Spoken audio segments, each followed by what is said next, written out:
Let's dive in to the behavioral issues that we see that may be related to one of these diseases. If you're doing everything that makes sense as a parent and things just don't seem to be working. True mechanism that's going on in their brain is brain inflammation, also referred to as neuroinflammation. So, neuroinflammation, depending on where it's happening, and that could be different depending on whether it's Lyme, whether it's one of the co-infections, whether it's mold, whether it's mycotoxins, or whether that neuroinflammation has gone all the way down the continuum and has triggered into an autoimmune disease like PANDAS or PANS.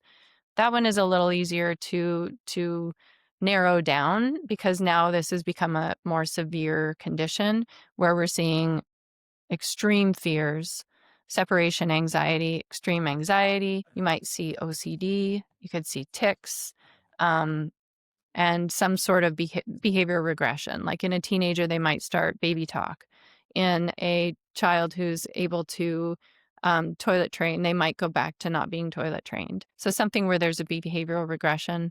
We also see there's a classic area of the brain, the basal ganglia, that gets attacked in that autoimmune attack, and it creates a certain thing is happening in the nervous system where if they outstretch their hands and their arms in front of them, they'll start to they call it piano playing. So they'll start to kind of move their fingers because they can't shut down that neuroinflammation continuously tweaking the brain and having it be a movement disorder.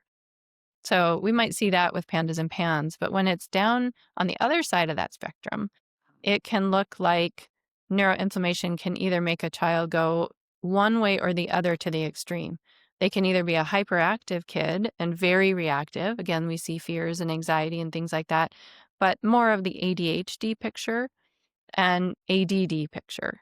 Or they could be the kid that goes comatose with their neuroinflammation. So they're very good and, well behaved in school because they're half asleep. Things just aren't going through.